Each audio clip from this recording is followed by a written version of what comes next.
Je pense qu'il faut pas avoir peur dans un écosystème de laisser la place à chacun.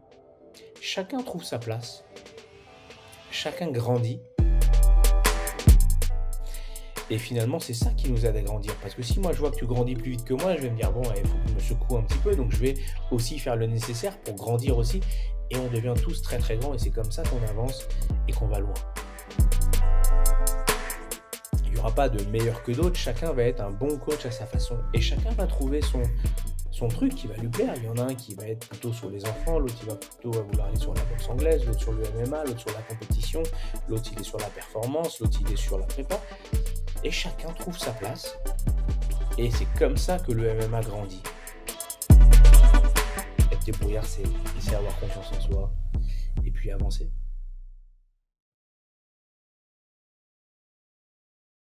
Bonjour tout le monde. Aujourd'hui, j'ai la chance d'être en présence de Benjamin Sarfati, qui est l'un des cofondateurs d'Ares Fighting. Salut Benjamin, ça va? Salut Guy, salut à tous. Je suis super content de t'avoir aujourd'hui. Comme on a eu à discuter en off, je m'intéresse beaucoup à cet écosystème de MMA, tout ce qu'il y a autour et ce que c'est en train de devenir petit à petit en francophonie. Mais pas que.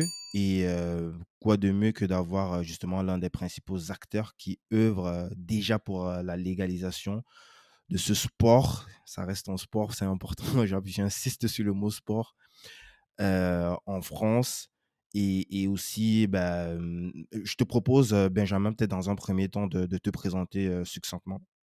Oui, bah moi c'est voilà Benjamin Sarfati, je suis président du MMA Factory, en même temps euh, cofondateur du Management Factory et du RS Fighting Championships. Yes.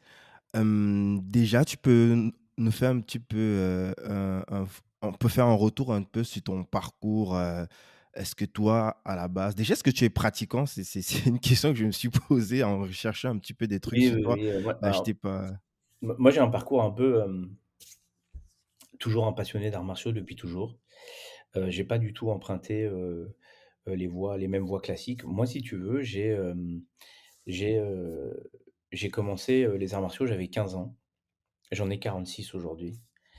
Donc j'avais 15 ans et en fait, un peu de façon, cliché, tu vois? Mais bon, mmh j'habitais, dans une banlieue parisienne, où, c'était pas toujours très bien fréquenté et puis, voilà, un jour, ma mère, a vu qu'il y avait des cours de Krav Maga et elle a dit: «Tiens, savoir se défendre, pourquoi pas? Bah, tiens, je vais t'inscrire».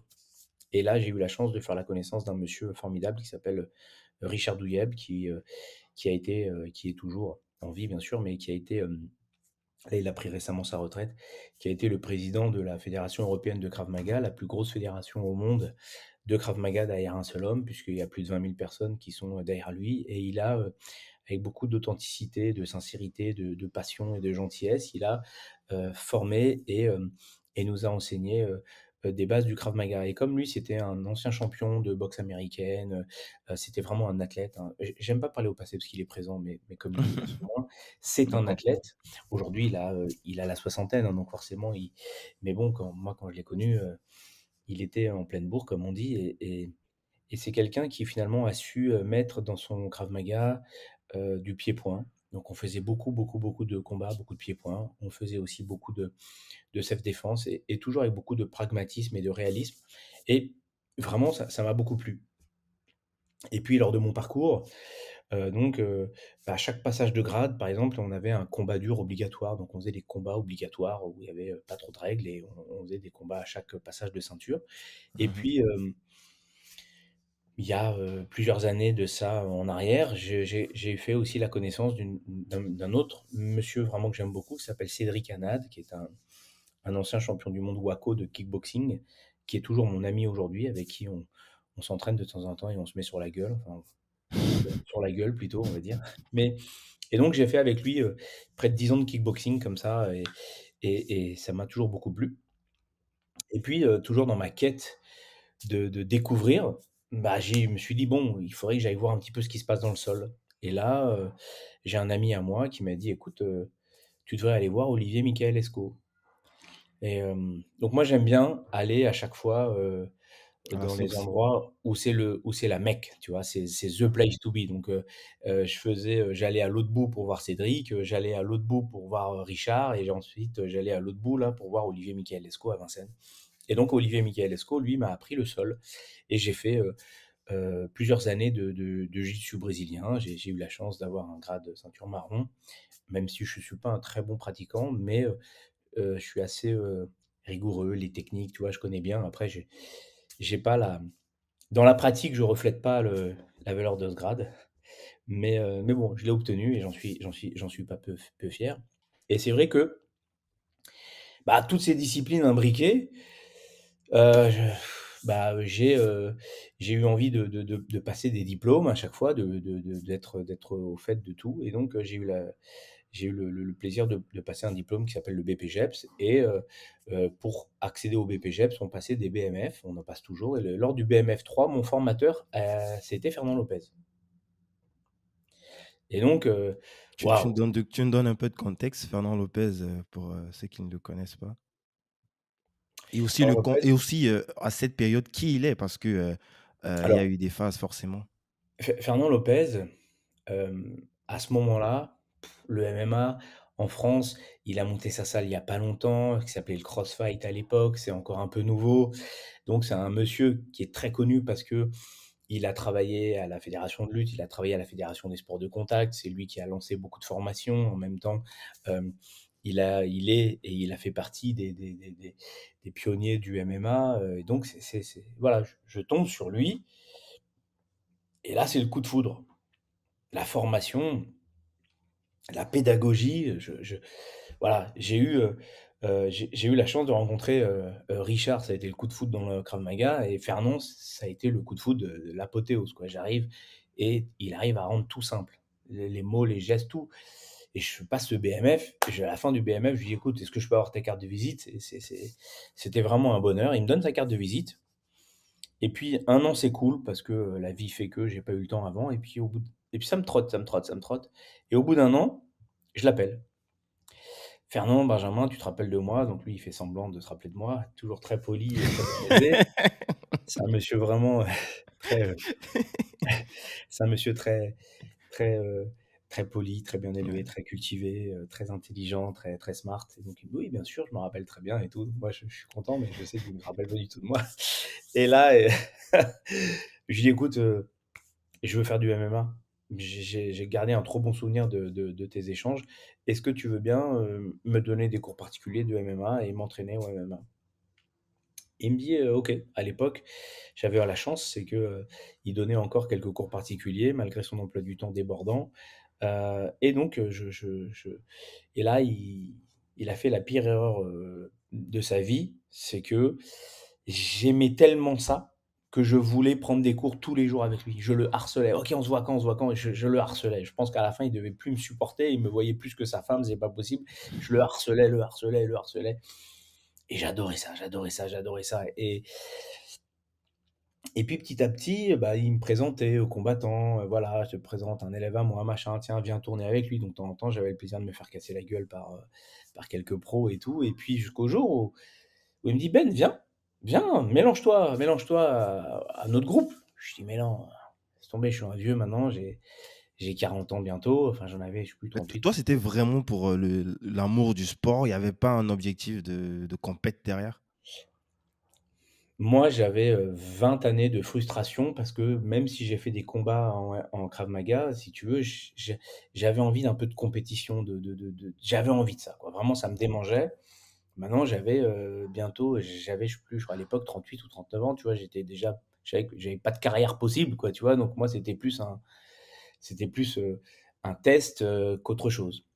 Et puis, il me dit: «Bon, tu as quand même 20 ans d'arts martiaux derrière toi, viens, viens, intègre le cours pro, tu verras, c'est sûr, ça sera dur, mais tu es pas ridicule, tu as pas un niveau dégueulasse, bon, c'est pas, on sait que tu as pas une carrière, devant toi, enfin, elle est plutôt derrière toi, mais viens». Et donc il m'a autorisé à participer, heu, au cours pro de MMA et j'étais tellement, amoureux que je ratais pas un cours donc si tu veux, c'était, à chaque cours, je rentrais la gueule tuméfiée tellement c'était dur parce que les mecs, c'est des bêtes, c'est des athlètes, c'est C'était vraiment quoi, les profils à cette époque-là, qu'on retrouvait qui écoute, vraiment de tout et c'est ce qui m'a plu au MMA toutes Factory. catégories, confondues, Il y avait j'imagine? de tout. Il y avait de tout, mais moi, la seule chose que je retenais, c'est que sur le tapis, il y avait pas de différence.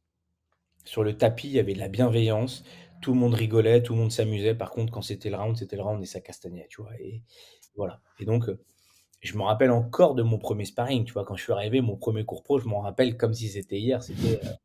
C'était vraiment un moment pour moi, quoi et c'était drôle parce que, le 1er sparring que je fais, je le fais avec Teddy Violet. C'est un C'est un mec adorable, c'est un gitan, adorable, qui adore la castagne et donc c'était mon 1er sparring et donc le premier round, on fait un petit truc un peu sympa, un peu léger, tout ça et donc moi je le touche deux trois fois donc je me dis: «C'est bon, ça y est, j'arrive chez les pros, tac tac», je me voyais déjà arriver et donc le round d'après, il commence à dire, Lopez dit: «C'est full MMA» et il y a Teddy Violet qui dit: «Allez Benjamin, allez viens, on remet ça». Donc je savais que ça lui avait pas trop plu finalement, que j'avais un peu fanfaronné sur le round d'avant et là, il me déboîte. Mais genre, je vis les 5 minutes les pires de ma vie. J'ai cru que j'étais en enfer et il y a Lopez qui me dit: «Hey, tu crois que je vais arrêter? Tu es fou toi, tu te relèves, tu combats, tu vas jusqu'au bout» et moi, j'en pouvais plus et c'est vrai que c'était, un un vrai supplice, mais tu vois, j'y suis resté, j'ai adoré ça et Teddy, qui a combattu sur le dernier arrest il y a pas longtemps, Mmh. qui faisait son comeback. On s'est rappelé de cette anecdote il y a un mois et on a tourné ensemble il y a un mois pour s'amuser et tu vois, 5 ans après, on tourne ensemble. Il a toujours la même fougue, moi ça m'amuse toujours et voilà, j'ai pas de prétention, tu vois? Je sais que j'aurai pas leur niveau, moi j'ai rien à prouver, j'y vais juste pour le plaisir et c'est ça qui me plaît. Mais en même temps, je pense que c'est ce qui m'a aidé aussi à avoir leur respect. C'est-à-dire que quand tu rentres dans cette cage avec eux et que tu t'entraînes avec eux et que tu tournes avec eux, bah, peu importe l'issue, je sais qu'ils sont plus forts que moi, mais il y a le respect. Il y a le respect et il y a la connaissance. C'est-à-dire qu'ils se disent: «Bon, bah, le mec, il vient pas d'arriver, il se prend pour je sais pas quoi et il va me coacher, il va m'emmener», tu vois? Non, il y a ça m'a beaucoup aidé en tout cas à me faire respecter. Parce que du coup, je reviens sur l'histoire. Mmh. Au bout d'un moment, je viens dans les cours pro, au bout d'un moment, bah, Fernand, il me dit: «Qu'est-ce qu'on fait? On combat? Qu'est-ce qu'on fait?» Moi, je dis: «Ouais, j'aimerais bien combattre». Bon là, à l'époque, j'étais déjà, jeune marié. Ma femme, elle est arrivée, elle a mis veto direct, elle a dit: «Bon, tu arrêtes tes conneries, tu as 40 piges, c'est bon, tu as un boulot, tu vas pas passer 3 mois sans travailler pour perdre le poids, t'entraîner, machin, revenir avec un œil comme ça, peut-être une jambe cassée ou va savoir». Elle m'a dit: «Bon, arrête tes conneries». Finalement, je crois qu'à l'époque, on avait eu envie de quelque chose. Je sais plus si ça s'était fait, pas fait, annulé. Je sais que bon, il y a pas eu de combat et j'ai dit à Fernand: «Écoute, bon, à défaut de combattre». Ah oui, non, je me rappelle, en fait, le médecin m'avait pas donné d'autorisation parce qu'en fait, j'ai fait des décollements de rétine aux yeux avec tous les coups que j'avais pris et comme j'ai Ah un peu de ouais. myopie, j'avais fait des décollements de rétine et du coup, au fond d'œil, j'étais pas passé. Bon et après, du coup, j'avais pas envie de mentir, de mettre un de j'avais pas envie de mentir, ma femme, si tu veux, ça la dérangeait que je le fasse sans un accord, vraiment franc du médecin. Elle m'a dit: «Écoute, tu peux pas mettre ta santé en danger pour ça, quoi. Tu aurais 25 ans, tu serais en début de carrière, je comprendrais, mais là, tu as rien à prouver, laisse tomber». Donc du coup, on a laissé tomber et j'ai demandé à Fernand si je pouvais être coach et il m'a dit: «OK, avec plaisir» et là, il m'a formé. Il m'a aidé à devenir coach et à me faire passer des nouveaux diplômes et à m'apprendre un peu, tout le métier de coaching.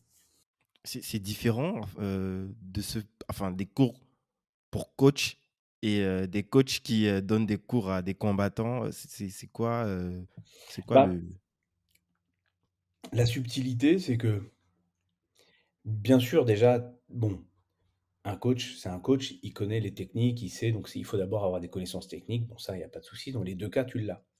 La différence, c'est que là, il faut y apporter, une dimension, une dimension, un peu psychologique. C'est-à-dire qu'un combattant, pendant la semaine ou les 3 4 jours avant de combattre, c'est vraiment un enfant qui met sa vie entre tes mains. C'est-à-dire que tu lui dis: «Mange pas ci, mange pas ça, bois ci ou bois ça», il va t'écouter religieusement.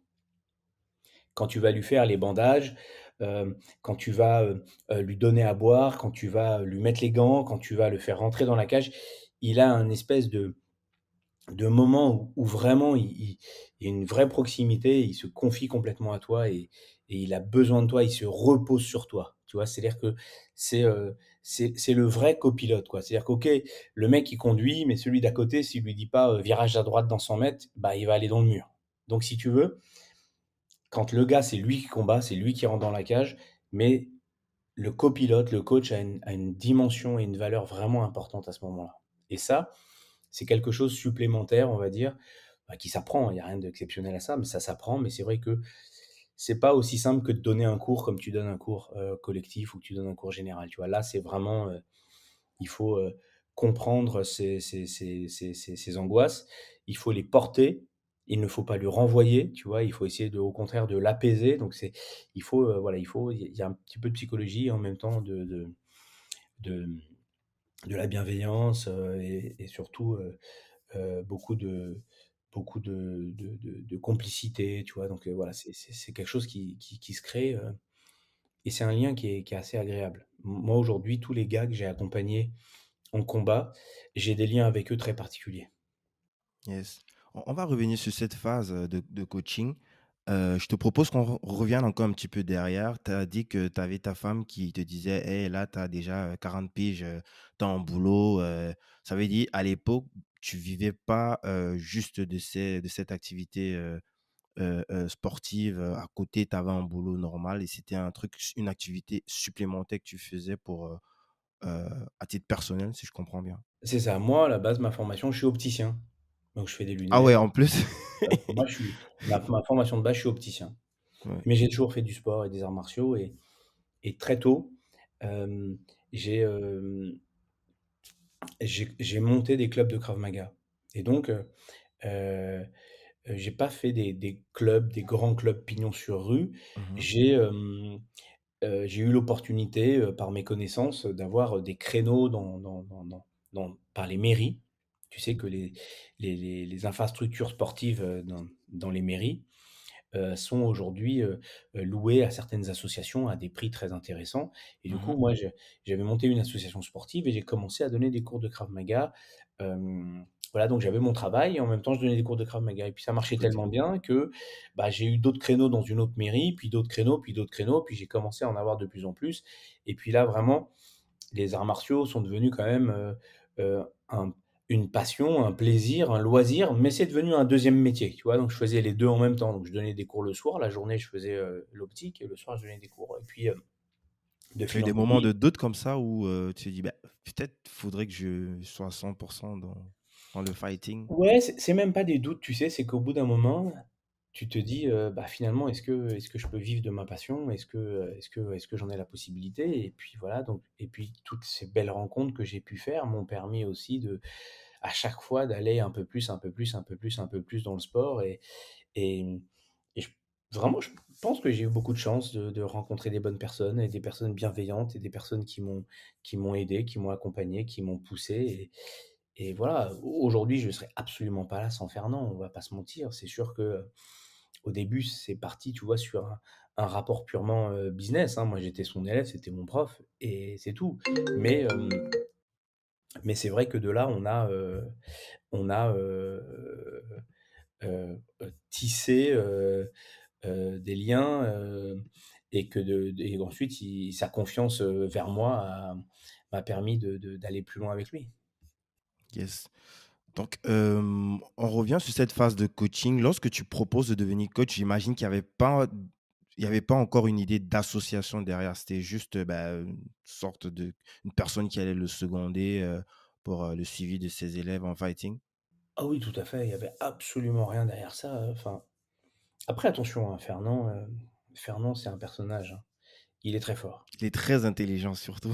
Il est très, très fort. Il est très intelligent, mais surtout, il a un bon feeling des gens. Donc il arrive tout de suite à déceler les gens s'ils sont bienveillants, malveillants, bien ou mal intentionnés, s'ils ont du potentiel, pas de potentiel. Et je pense qu'il a dû, déceler chez moi des bonnes valeurs. C'est-à-dire que, Fernand, a une qualité qui a parfois beaucoup de défauts. C'est qu'il est tellement loyal, il est tellement, hem, dans la dans la dans la loyauté, dans la fidélité, dans l'amour et dans le travail, qu'il il en devient très vite exclusif, tu vois? Et donc c'est enfin pas exclusif, disons que il a un niveau de loyauté extrême. Si tu es mon ami et que je te présente Fernand, Fernand ne viendra jamais t'appeler en direct. Parce que il aura l'impression qu'il me passe par devant pour venir devenir ami avec toi. Tu comprends ce que je veux dire? C'est-à-dire Ouais, qu'il je comprends très a bien. ce respect des liens, des liens de connexion, de la chronologie des connexions et il ira jamais, bypasser quelqu'un, tu vois? Donc c'est quelqu'un qui est donc, pourquoi je te dis ça? Parce que quand, il il quand il décèle des qualités chez toi, il sait très bien voir un petit peu si tu as les bonnes qualités ou pas et moi, je suis quelqu'un d'extrêmement loyal et ça, c'est des qualités qui nous ont tout de suite réunis. C'est-à-dire, j'ai jamais fait, un pas de travers ou j'ai jamais essayé de faire quoi que ce soit. J'ai toujours été, très carré. Je pense que ça déjà, c'est notre qualité première qui nous a réunis et puis après, bah, au fil du temps, peut-être que, il a décelé chez moi des qualités et des valeurs qui pouvaient être utiles dans le coaching et puis ensuite, comme je suis assez carré, assez organisé aussi, bah, dans le travail, c'est toujours bien et voilà comment petit à petit les choses sont arrivées. Mais oui, au début, j'étais un coach lambda comme il y a beaucoup de coachs lambda à la salle, hein, et quand je dis lambda, c'est absolument pas péjoratif. Ce que je veux dire par Mmh. là, c'est que Pas notre plus que métier ça. aujourd'hui, c'est de former des coachs et de transmettre pour qu'eux, bah, deviennent de plus en plus, grands, si je puis dire, ou de plus en plus expérimentés pour que derrière peut-être ils volent de leurs propres ailes et ainsi de suite, tu vois? On n'a pas, vocation à garder les gens, à les étouffer, à les garder, un peu comme une mainmise, pas du tout. Nous, ce qu'on aime, c'est transmettre. On apprend tout sans limite et et les gens peuvent grandir autour de nous et jusqu'au jour où ils ont envie de voler de leurs propres ailes, tu vois? Donc voilà comment ça s'est fait donc nullement, il y avait rien, en tout cas pas dans ma tête, mais comme je te disais, peut-être dans la sienne il a peut-être pu déceler des choses en moi, j'en sais rien. Mais en tout cas, au tout début, non, il y avait rien du tout. Yes. Hem, Toi, est-ce qu'il y a une évolution dans tout ça, dans cette pratique du coaching? Est-ce qu'il y a des étapes comme ça qui ont fait qu'au fur et à mesure, bah, tu vas nous expliquer justement, le point de bascule, le tipping point où, vous décidez concrètement de recommencer. Je sais pas si vous avez recommencé justement, de zéro ou vous êtes parti de l'acquis puisqu'il avait déjà une salle qui avait, Oui. sa propre marque, qui avait, son Mmh. propre, branding, sa notoriété? Non, alors Fernand a quand même tout bâti. Il a tout fait. Moi, je suis une personne qui suis arrivé à un moment où hem il était peut-être isolé sur ce grand bateau et ce grand navire qui devait avancer avec, trop de choses à gérer, notamment sur la partie administrative qui n'est pas son fort, il faut le dire. Lui, il est très, très brillant dans la partie, sportive, il est dans le futur déjà, tu vois? Il sait comment faire évoluer un athlète, il sait enfin, il a vraiment, heu, énormément d'expertise sur ça et c'est vrai que donc, moi, je suis arrivé à ce moment-là où, bah, ça marche bien, mais en même temps, il est noyé parce que, trop de charges sur ses épaules et trop de multiplicité de tâches qu'il ne pouvait pas effectuer. Donc quand tu mets un peu de côté l'administratif, bah, très, très vite l'administratif te repasse dessus. Donc au début, voilà, donc moi on n'est pas reparti de zéro. Il m'a dit: «Voilà, j'ai besoin, le MMA Factory est une association, est-ce que tu veux bien reprendre la présidence et remettre de l'ordre? Voilà, s'il te plaît, j'en Ah, ai le bien besoin». MMA Factory était déjà créé en fait avant avant que tu n Absolument, OK, d'accord, absolument, absolument. d'accord, et tu peux Oui. nous dire en quelques mots, déjà, c'est quoi l'association MMA Factory? Et Alors MM Factory, c'est un nom, c'est une marque, mais c'est avant tout, une salle de sport dans lequel on y enseigne, du MMA, du Krav Maga, du Muay Thai, du grappling, de la lutte, pour les enfants, pour tout le monde. Enfin voilà, on et donc on a aussi une cellule pro, MMA pro. Voilà, donc c'est avant tout heu, une salle de sport, Yes. voilà. Donc, tu est-ce que tu es toujours coach au moment où tu reprends, la présidence de cette association-là? Tout à fait. OK. En fait, ce qui moi était important pour moi, c'est que je puisse continuer ma passion. Donc Mmh. je deviens président, mais je continue toujours à me faire tabasser, régulièrement au cours pro et je continue toujours à coacher. Voilà, c'est juste que, j'ai une fonction supplémentaire, Mmh. mais la vie change pas à la salle, quoi. Rien ne change, quoi. Enfin, rien n'a changé si ce n'est que, bah, je fais partie maintenant des cadres dirigeants et finalement, la façon dont ça s'est fait, c'est mieux parce que j'ai pas été parachuté comme ça, sorti de nulle part. J'ai d'abord été, un adhérent qui finalement, a participé, aux cours pro, donc qui s'est rapproché de combattants, qui les a coachés, qui les a accompagnés, donc j'ai pu aussi, devenir, crédible, une personne respectée parce que, sportivement, mais aussi de façon, en tant que coach, j'ai commencé à être respecté, donc après, quand j'ai pris une nouvelle fonction administrative, il y a pas eu de problème, tu vois? Parce que, Mmh. c'est toujours difficile de se faire, j'aime pas le mot diriger parce que c'est pas le terme, mais c'est pas toujours évident, heu, d'avoir un référent administratif qui donc est susceptible de pouvoir te faire une remontrance si, tu pas venu donner ton cours ou si tu étais pas à l'heure ou si tu as pas fait ci ou si tu as pas fait ça. C'est toujours très difficile. Déjà, on est dans un milieu, très orgueilleux avec beaucoup d'ego, dans un milieu à Beaucoup de 80 testostérone. à 80 masculin, avec beaucoup de testostérone, tu vois? Donc c'est pas toujours facile. Donc je pense que la façon dont ça s'est fait m'a beaucoup aidé parce que ça m'a facilité, mes rapports humains avec les gens que je connaissais déjà. J'étais déjà respecté. Puis quand tu accompagnes des combattants, comme je te le disais en tant que coach, la relation que tu crées avec ce combattant restera toujours une relation un peu comme si tu étais, un grand frère, tu vois, un père, enfin, tu vois, tu viens avec tellement de bienveillance, tu partages tellement de choses, voire ta vie privée avec cette personne qu'il y a un lien qui disparaîtra plus, tu vois? Et c'est vrai que, bon, moi, le fait déjà que je sois plus âgé qu'eux, souvent je les appelle, mes petits ou tu vois, ou fistons ou tu vois, c'est pas péjoratif, mais c'est parce que j'ai toujours cet œil un peu bienveillant. Donc quand je suis arrivé finalement, avec ce rôle administratif, ça a pas été, j'ai pas senti d'animosité particulière parce que j'avais déjà ce lien un peu paternel, un peu grand frère, un peu protecteur avec eux. Donc bon, je suis devenu juste un référent administratif qui de temps en temps, bah, met un peu d'ordre quand ça va pas, quoi, tu vois? Mais c'était pas ça a pas été compliqué. Donc ça s'est plutôt bien fait dans la Mmh. chronologie des choses. Yes. C'était quoi la situation, le contexte? C'était le bordel lorsque tu reprends la présidence? Est-ce que, il y a des trucs, c'était vraiment, Non, on peut pas dire que c'était le bordel parce que c'est quand même c'est quand même une entité qui est belle et qui a toujours fonctionné et qui aurait fonctionné sans moi en vrai et qui continuerait à fonctionner sans moi. Je suis pas un génie, j'ai rien fait de particulier. La seule chose, c'est que il y avait trop de charges pour un seul homme. Vraiment, trop de charges et au bout d'un moment, tu peux être aussi doué que tu veux, tu peux plus. Enfin, tu vois, les épaules sont trop lourdes, quoi. Quand, à l'époque, Fernand, il accompagnait quasiment, tous les combattants, donc tous les week-ends, il était de sortie pour aller en compétition. Il donnait quasiment tous les cours, donc tous les jours, il donnait des cours toute la journée à la salle. Bon, bah, au bout d'un moment, tu peux plus, tu peux plus.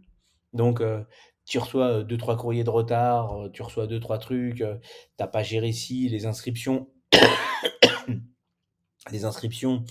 bah, tu gères pas si vraiment tout le monde est bien inscrit parce que tu as pas le temps, bah, tu as peut-être quelques personnes qui sont pas à jour de leur cotisation, pas forcément de façon, délibérée ou malveillante, juste, bon, mmh, bah, elles sont pas à jour. Sauf que à côté de ça, bah, faut que ça tourne, tu vois? Il y a une réalité économique, il faut qu'elle soit remplie donc bah, voilà, tout ça sur un seul homme, c'est aussi doué soit-il, c'était compliqué donc moi je suis juste venu amener un renfort et le décharger sur une partie, quoi, c'est tout. Donc il y a pas de souci. c'était pas Bagdad, c'était pas le chantier, c'était pas non, c'était juste, une per la personne était vraiment dépassée et surmenée par par toutes ces choses, voilà. Donc ça nous a permis de rééquilibrer, lui de se décharger un peu et bon, bah, ça on a pu avancer beaucoup plus vite parce que, bah, on est, on est surtout plus fort et donc on peut avancer, de façon plus sereine. Yes. Avant qu'on ne passe sur, la création du, management, factory, je voulais que tu j'ai une question, enfin, je voulais pas te couper avant, c'était de savoir, ben, au moment où tu es à fond dans le Krav Maga et tout, est-ce que tu as déjà entendu parler du MMA? Tu sais que cette activité existe, toi étant un résident, français, francophone et pas forcément, connecté à ce truc, Oui, tu sais, quand tu aimes les arts martiaux, à 20 ans, c'est-à-dire que moi je te parle de ça il y a 20 ans déjà, tu vois? Mmh. C'est une niche les arts martiaux. Aujourd'hui, enfin, le temps a fait que, bah, ça devient de plus en plus, populaire, de plus en plus connu, de plus en plus répandu. Alors je dis pas qu'à l'époque c'était, mais quand tu pratiques les arts martiaux, bah, tu t'intéresses un petit peu à tout ce qui se fait, tu vois? Donc moi je regardais les vieux UFC de l'époque et je voyais les Ken Shamrock et et les Tito Ortiz et tout ça, c'était ça, c'était ma génération, quoi, tu vois? Je regardais ça déjà, mais je regardais, je m'y intéressais, mais c'est tout. Il y avait pas j'avais pas de velléité particulière sur sur cet art martial, quoi, tu vois? Qui à l'époque était en plus, pas aussi bien Interdite? encadré qu'aujourd'hui, donc je regardais ça, mais pour moi c'était de la folie, quoi, tu vois? C'était des trucs un peu dingues, quoi. J'étais encore, j'étais encore, tu vois, Mike Tyson, quoi. Je regardais Mike Tyson, quoi. C'était ça, quoi. Après, l'Ultimate, comme ça s'appelait à l'époque, Ultimate Fighting, enfin ça s'appelle toujours l'UFC, bah, c'était autre chose, quoi. C'était un peu le truc un peu obscur. Donc je regardais, mais j'étais pas plus que ça, quoi. Surtout, c'était interdit, en France. Ah oui, non, bah, de toute façon, ça a été légalisé en janvier 2020, donc ça a été interdit pendant longtemps, tu vois? Mais, Ça mais se c'est vrai que pratiquait quand même de façon, oui. clandestine? En fait, c'était pas clandestin, hein. Le problème en France, c'était pas interdit de le pratiquer. C'était juste interdit Faire des de de compètes de faire des officielles? compétitions. Mais, ça a toujours existé, ça s'est toujours enseigné, hein. On faisait du pancrace, il y a toujours eu des compétitions de pancrace, hein. La différence avec le pancrace, c'est quoi? C'est juste qu'il y a pas les frappes au sol, mais sinon, le pancrace plus des frappes, c'est du MMA, donc si tu veux, on en a toujours fait. Yes. Donc, pour revenir sur le Management Factory, déjà, est-ce que tu peux préciser si c'est une association ou c'est une autre, forme juridique? Et aussi, le contexte dans lequel vous créez, cela? J'imagine que là, tu fais, partie aussi des cofondateurs. Alors là, à ce moment-là, hem, Fernand, me dit: «Écoute, les combattants qu'on accompagne et tout, il faut peut-être qu'on commence à mettre des contrats parce que c'est vrai qu'on les manage, on les place dans des organisations. Aujourd'hui, c'est ce qui se pratique. Il faut quand même qu'on puisse leur faire un contrat pour contractualiser que nous sommes ces managers, qu'on on gère leur image, qu'on leur trouve des combats et tatati et tatata. Bon, bah, pour faire ça, on est obligé de faire une société. Donc, on a créé une société de management où on est tous les deux, qui nous permet en fait d'encadrer et de faire les choses un peu plus, de façon plus correcte, hein, tout simplement parce que tu peux pas aujourd'hui, représenter une personne si tu as pas eu son autorisation, donc c'est quand même assez délicat. Donc c'était bien de pouvoir, contractualiser tout ça. Donc pour ça, quoi de mieux que de faire une société? Donc on a décidé de créer le Management Factory. Et c'est quand est-ce que vous créez, le Management Factory? 2017. 2017. Mais est-ce que tu te souviens, du point, vraiment de bascule? Est-ce qu'il y a eu peut-être, je sais pas, des déceptions, des personnes qui ne vous reconnaissaient pas comme, je sais pas, Toi, les tu veux des managers dossiers, toi. officiels? Ouais, je Toi, vais tu veux des creuser. dossiers, toi. Ouais, Tu parce auras que pas de dossier. sinon, bon, on n'est Mais pas obligé de citer des noms, mais c'est juste pour voir dans quel contexte est-ce que, parce que ça non, s mais c'est évident que si tu veux bon, c'est on va pas mettre un couteau sous la gorge aux combattants si demain ils décident de partir. Mais c'est vrai que imagine imagine que tu as un petit bout de terre, que tu le cultives, que tu le protèges, que tu le chérisses, que tu fasses ce qu'il faut et puis que, un jour quand ça commence à pousser, on vient, on t'enlève toute la récolte. Tu serais dégoûté et on te dira: «Bah oui, mais prouve-moi que c'est toi le propriétaire de la terre». Ah ouais, j'ai pas d'acte de propriété, j'ai vu ce bout de terrain, il et non. Et ben, c'est un peu pareil si tu veux, quand tu as un combattant, que tu t'occupes de lui, que l'entraînes, que tu lui trouves, des combats, que de temps en temps tu lui trouves des sponsors, que forcément, c'est du temps. Le temps qu'on investit pour un combattant, c'est-à-dire qu'aujourd'hui, faut pas voir, le gars qui combat et ça ramène des sous. Faut voir que la première année, il va combattre pour combien? Il va combattre pour des peanuts, pour pas grand-chose. Donc on passe du temps, on le place dans des compétitions, il faut gérer, toute la partie administrative, les contrats, le médical, il faut l'entraîner, faire la stratégie, faire le game plan, faire tout ce qui va bien. Il faut l'accompagner, il va combattre. Le pauvre, il combat, pour, 1 000 €. Le gars, il va te donner sur 1 000 € 10-15, donc il va te donner 150 €. Est-ce que tu crois vraiment que 150 €, tu as rentabilisé les 2 mois de préparation que tu as fait avec lui? Est-ce que tu penses que tu as rentabilisé, tout ce temps que tu as passé, tout ce que tu as fait, tout ce que tu as enfin, souvent, il faut aussi, faire attention à gérer, leurs réseaux sociaux, leurs machins, enfin, Leur c'est vraiment image. du temps. Ouais. Donc, si tu veux, tu gagnes pas beaucoup déjà, mais alors, si tu fais ça pour zéro. La passion, c'est bien, mais il faut un minimum, tu vois? Puis même, c'est comme ça, c'est dans le foot, il y a des agents de joueurs, il faut encadrer tout ça, il faut que ce soit, bien fait. Déjà, tu le fais encore mieux quand tu as de la reconnaissance parce que au moins les gens respectent le travail que tu fais, ils sont reconnaissants de ce que tu fais et donc c'est ça. Donc si tu veux, sans contrat, bah, oui, je vais pas te mentir, oui, ça nous est arrivé. Tu travailles pour une personne et puis, bah, la personne, finalement, quand, l'argent arrive sur son compte, bah, je m'en vais. Oui, ça arrive. Au bout d'un moment, il faut juste se professionnaliser, il faut se dire que, OK, il faut être carré, il faut être pro. C'est rassurant pour le combattant parce qu'il sait qu'il y a un contrat et ce contrat fait que nous aussi, on a des engagements dans ce contrat. On n'est pas là pour, heu, pour cadenasser, pour verrouiller ou pour, kidnapper un combattant. Au contraire, on est là pour que les 2 parties puissent s'entendre au mieux et que les 2 on fasse bien notre travail avec une pleine association quoi, tout simplement. Et pour qu'il y ait une association, il faut que quelque chose nous unisse, donc un contrat. Yes. Donc, du coup, s'il faut revenir un peu sur l'exemple que tu as pris, lorsque vous êtes déjà lié, de façon juridique avec un combattant via ce contrat, heu, comment est-ce que ça se passe si demain, la personne veut changer, de team ou alors, Alors, nous aujourd'hui, on fait des contrats de 3 ans. OK. Parce que, comme je te l'ai dit, la première année, tu vas pas gagner d'argent. Tu vas m'en coûter plus que tu m'en auras rapporté. Parce que moi, je dépense beaucoup de temps, beaucoup d'énergie pour, et parfois même de l'argent, parce que nous aussi des fois C'est on des plans de investit. carrière, vous dessinez des plans de carrière, c'est pas juste, Voilà, donc si tu veux, la première année, tu me coûtes.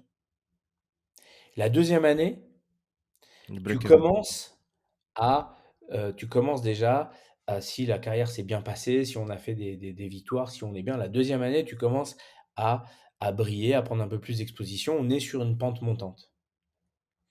La troisième année, si tout va toujours bien, c'est normalement l'année de la récolte. Donc c'est pour ça que je compare ça à une terre.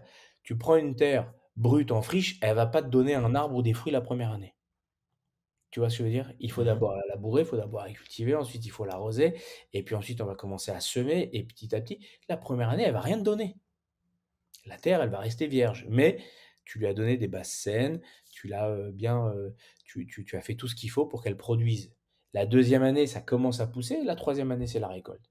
Donc nous, on part du postulat que un contrat de 3 ans, si on sait que la récolte sera que sur la troisième année, ça n'a pas de sens de faire des contrats d'un an. Parce que tu dépenses beaucoup de temps, beaucoup d'énergie, au bout d'un an, la personne s'en va, alors qu'on est en train d'amorcer la phase de récolte. Et quand je dis récolte, je parle pas de moi, je parle de lui, du combattant. Même pour lui, il faut qu'il comprenne que sa carrière, elle va pas se faire en un an. Sa carrière, elle va voilà comment ça va se faire. Donc il faut aussi accepter que, il y a une construction de carrière. C'est pareil dans le foot, hein, tu démarres dans un centre de formation, bah, tu vas démarrer au début dans un espoir ou en junior ou dans un plus petit club et puis petit à petit tu vas monter. C'est la même chose, il faut prendre le temps de construire la carrière. Donc, si tu veux, au bout de 3 ans, la personne est libre de ne pas renouveler son contrat ou de renouveler son contrat. Toujours sur 3 ans et où là, ça va diminuer un petit peu? Après, c'est de la négociation interne. OK, ça c'est C'est-à-dire entre que, 2 parties. tu peux pas imposer, Mbappé de signer pour 5 ans.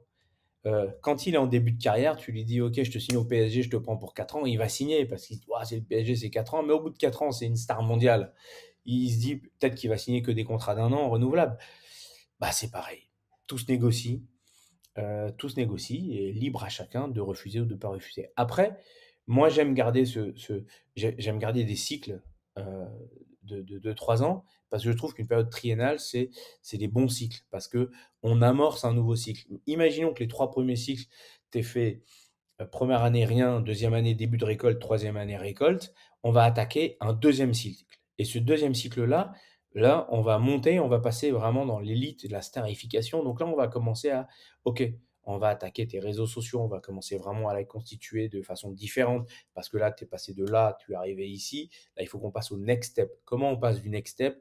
Là, il faut qu'on mette toute une armada avec des réseaux sociaux, avec un community manager, avec, des sponsors, avec des activations, avec, de te placer dans des ligues importantes, ne pas accepter des combats qui n'ont pas d'intérêt et là, ça devient vraiment des choses encore plus précises et minutieuses et on rentre encore dans un cycle. Donc moi, voilà, c'est des cycles de 3 ans, il faut pas croire que ça marche tout de suite en un claquement de doigts. C'est du temps, ça prend du temps. Il faut prendre le temps mais une fois encore, demain, tu as, une grosse star qui vient et qui te dit, «Moi, je veux, venir chez toi, je signe que pour 1 an», bah, peut-être que je dirais oui, peut-être que je dirais non. Ça dépend de la personne, ça dépend du profil, ça dépend où on en est, ça dépend où il en est de sa carrière, ça dépend de plein de choses. Mais voilà, après on fait du à la carte. Yes. Lorsqu'on regarde un peu de près ce que vous faites, bah, ça il y a quand même, une réelle efficacité dans l'exécution. Mais pourtant dans le background, je sais pas, peut-être pour, Fernand ou pour toi, ça se voit. Est-ce que c'est des trucs que vous avez eu à faire par le passé? Parce qu'il y a une chose de gérer des associations, mais c'est une autre chose de gérer c'est du business, c'est une vraie entreprise avec des salariés, avec, des bilans, et des objectifs de résultats, à avoir à la fin. Comment est-ce que, vous vous formez en parallèle? Comment est-ce que vous réussissez à exécuter tout ça, au moment de Alors, la création et de l'exécution jusqu'à aujourd'hui? il faut savoir que, Fernand comme moi, déjà, on adore se former. Donc jusqu'à, cette année, on s'est inscrit encore à un diplôme de master 2, parce que voilà, c'est les Ah choses qui ouais! c'est les choses qui nous Avec tout plaisent. ce que vous faites déjà, Ouais. On aime ça. On aime la formation et quand on n'a pas forcément même le diplôme qui va avec, en tout cas, hem, Fernand, moi aussi, mais Fernand, lui, il est encore un niveau au-dessus, heu, adore se documenter sur tous les sujets, absolument tous Ah les ouais, sujets. Donc si lui tu lui veux, c'est il abusé, c'est lui, je crois j'ai vu un truc dernièrement où il partait lire des trucs au Japon ou, et dans la façon d'expliquer, quand tu regardes sur le papier, ça ressemble à rien, mais lui, il réussit à mettre des mots, même sur des techniques, je voyais un truc dernièrement, je crois que c'était le combat de Tony Yoka contre, le Congolais là, comment il s'appelle? Bakole quelque chose là. mmh, Et il t'explique en fait la lenteur du coup de poing de Bakole qui est due à un truc de c'est c'est incroyable.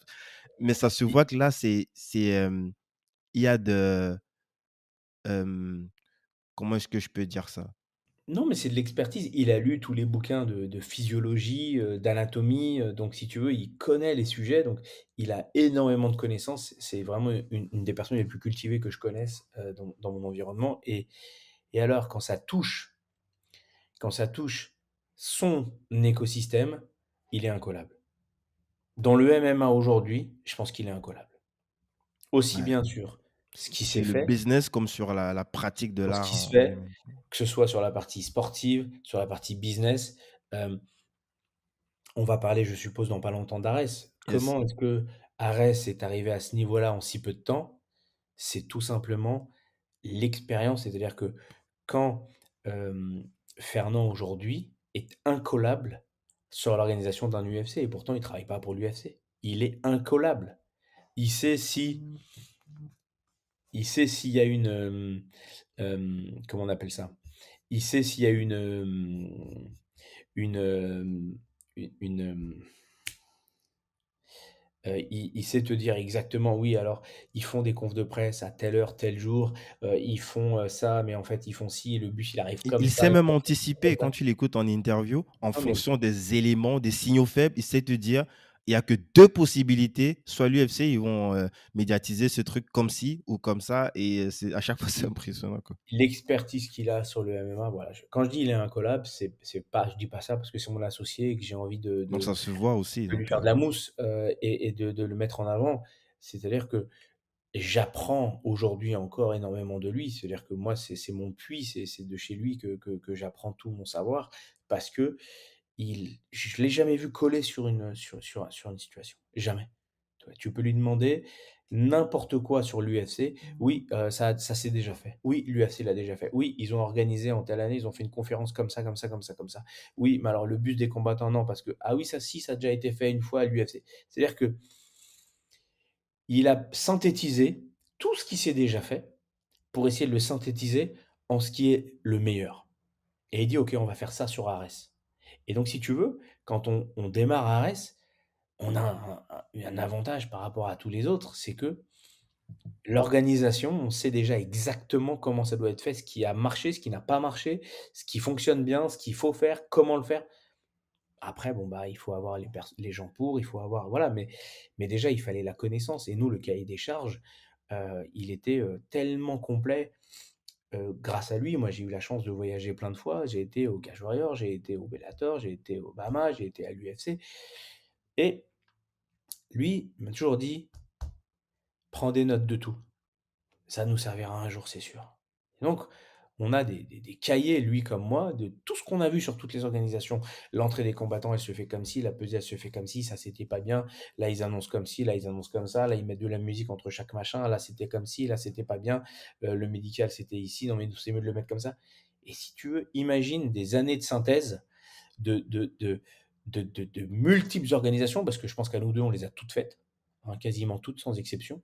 Imagine des années d'expertise et de banque de données qu'on a pu recueillir et on s'est dit: «OK, on va tout synthétiser et on va essayer d'en extraire le jus le meilleur». Alors attention, je dis pas qu'Arès c'est parfait, hein, c'est pas ce que je dis, mais en Mmh. tout cas, si on a été aussi loin, aussi vite et si on est déjà aussi haut, aussi rapidement, c'est grâce à tout ça. Yes. On va, rentrer dans Ares. Oui, j'ai un peu débordé, mais Non, il y a c'était pas de souci, il y a pas de souci. On c'était boucle pour te juste dire que sur, c'est pour te dire qu'on aime se former. mmh C'est pour te dire que, voilà et La moi, ce que je formation t'ai pas dit continue. voilà, ce que je t'ai pas dit aussi, c'est que, heu, j'ai et comme je te l'ai dit, je suis opticien de métier, Mmh. mais j'ai monté ma société.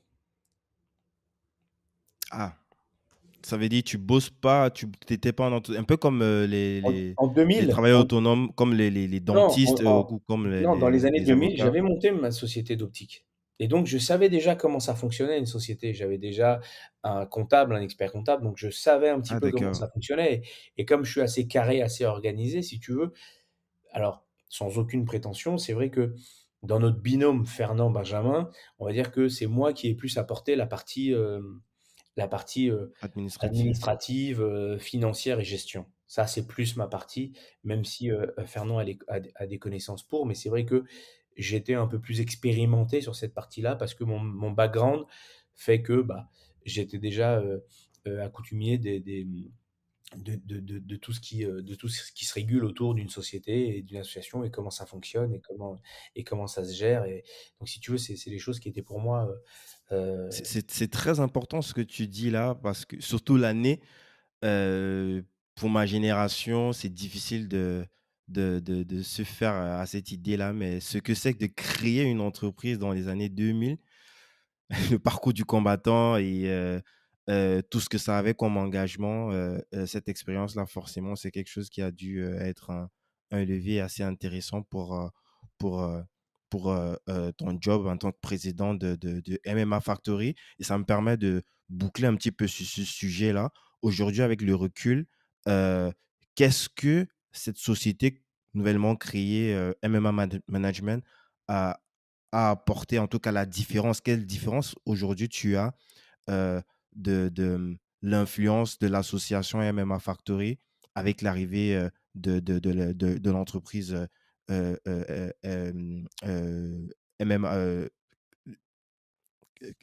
comment ça s'appelle? Management Factory, pardon. Je sais pas si tu vois un peu la question? En gros, si tu veux, je pense que en France, on le sport est quelque chose qui est, pas encore dans la tête des gens ancré comme du business. C'est-à-dire que aux États-Unis, c'est les rois du business. Tout est business. Dans beaucoup de pays aussi, ça commence à se développer, mais en France, on fait du business, mais le sport, bah, tu vois, le sport, c'est pas encore le business. C'est-à-dire que le sport, on est encore, c'est très associatif, c'est très, heu, hem, coopératif, c'est très, tu vois, c'est et nous, on a envie de donner une dimension business, mais pas tant, on est business, business, non. Nous sommes des passionnés, mais dans notre passion, on veut aussi que ça soit une entreprise. Une entreprise parce que, ben, on a une salle, on gère une salle avec les problèmes d'une salle, avec les frais d'une salle. On a des adhérents, on gère les adhérents avec les problèmes des adhérents. On a des coachs avec les plannings des coachs. On a des compétiteurs avec les entraînements de compétition. On doit les placer dans des compétitions. On leur a mis un staff médical, on leur a mis un staff mental pour la préparation, on leur a mis un staff de récupération, de suivi, on leur a mis un staff de préparation physique. Donc, on a dimensionné le MMA et le Management Factory de telle sorte à ce que ce soit vraiment une entreprise complète qui soit capable de prendre en main un athlète de A jusqu'à Z. Mais toutes ces choses-là aujourd'hui, ça peut pas marcher sans argent. Enfin, si tu veux, c'est je veux pas qu'on prenne mon discours comme une personne qui ne pense qu'à l'argent. Moi, je suis un passionné à la base, c'est pas l'argent qui me fait faire ça. Fernand, c'est pas l'argent, c'est un passionné qui veut transmettre, qui veut léguer quelque chose. Mais on p malgré tout, aujourd'hui, pour avancer, on a besoin d'essence dans le moteur pour pouvoir mettre tout ce staff et pouvoir mettre en place tout cet écosystème autour d'un combattant. Et donc, on est obligé de gérer ça comme une entreprise. Et donc, pour gérer une entreprise, bah, il faut un il faut une certaine, heu heu modélisation. Donc, il y a des choses qui ne peuvent plus fonctionner en association, il y a des choses qui doivent se faire en société, il y a des choses qui doivent se faire de telle sorte et donc on est obligé d'adapter, notre système pour pouvoir, l'emmener là où on a envie d'aller. Yes. T ta boîte, elle existe toujours? Tu es toujours opérationnel, dans ta boîte d'optique ou Ma boîte existe toujours, ouais. ah ouais, Ma boîte existe toujours. tu es J'ai opérationnel? beaucoup moins, en fait, j'ai la chance, et tu vas voir, ça fait un super parallèle avec le MMA Factory, c'est que finalement, quand tu sais former les gens, bien les former, leur donner la place qu'ils méritent d'avoir, les laisser grandir et éclore, bah, c'est comme ça que finalement tu délègues et c'est comme ça que tu grandis. Parce que finalement, j'ai toujours cette société où j'y suis quasiment jamais, mais les personnes qui sont en place sont des personnes que j'ai formées, qui ont ma confiance, avec qui je garde le lien régulièrement et qui aujourd'hui, eh ben, peuvent, gérer les choses. Donc forcément, mais j'en tire pas des gros revenus parce que j'y suis pas. Mais ça permet, tu vois, de planter, je reprends toujours cet exemple, hein, quand tu plantes les choses, c'est que tu vas pas planter, 10 fois, la même herbe ou 10 fois le même arbre. Tu vas diversifier un petit peu, donc tu vas mettre un peu de ça, un peu de ça, un peu de ça. Donc moi, je sais que j'ai un métier. J'aurai toujours un métier si demain, ça marche plus, j'aurai toujours un métier, j'aurai toujours quelque chose qui finalement, me permettra de vivre et d'avoir quelque chose. Je sais que le sport me permettra toujours de rebondir aussi parce qu'aujourd'hui, j'ai fait suffisamment d'expérience et je ne serai pas, à la rue non plus. Mais voilà, Si je peux donner un conseil aux gens, de ma toute petite expérience et en toute modestie, c'est que si on forme les gens, si on leur accorde notre confiance, si on les laisse éclore sans vouloir leur mettre la main dessus, tu sais? «Ah non, il faut pas que tu me fasses de l'ombre, il faut pas que tu sois meilleur que moi». Voilà, je pense qu'il faut pas avoir peur dans un écosystème de laisser la place à chacun. Chacun trouve sa place, chacun grandit et finalement, c'est ça qui nous aide à grandir. Parce que si moi je vois que tu grandis plus vite que moi, je vais me dire: «Bon, il faut que je me secoue un petit peu», donc je vais aussi faire le nécessaire pour grandir aussi et on devient tous très, très grands et c'est comme ça qu'on avance et qu'on va loin. Donc si tu veux, j'ai toujours donc cette société et quand je fais le parallèle avec le MMA Factory, c'est ce qu'on fait au MMA Factory. Aujourd'hui, tous nos coachs, on leur paye les formations. On leur paye. On leur dit: «Allez vous former. Passez des BMF, passez des BPGEPS, passez des DEGEPS. Formez-vous, ayez des diplômes, vous allez avoir un métier». En plus de ça, vous exercez votre métier dans la salle. Vous allez forcément chaque individualité va sortir, vous allez être, tous des grands coachs. Hem, il y aura pas de meilleurs que d'autres, chacun va être un bon coach à sa façon et chacun va trouver son truc qui va lui plaire. Il y en a un qui va être plutôt sur les enfants, l'autre il va plutôt vouloir aller sur la boxe anglaise, l'autre sur le MMA, l'autre sur la compétition, l'autre il est sur la performance, l'autre il est sur la prépa et chacun trouve sa place et c'est comme ça que le MMA grandit. Le MMA ne grandit pas grâce à Fernand et Benjamin. Le MMA Factory et le Management Factory grandissent grâce à toutes ces personnes qui sont avec nous, qui s'entraînent avec nous, qu'on forme, qu'on écoute, qu'on conseille, avec qui on échange et toutes ces personnes-là finalement, bah, se sentent bien, un peu comme une famille et donc grandissent.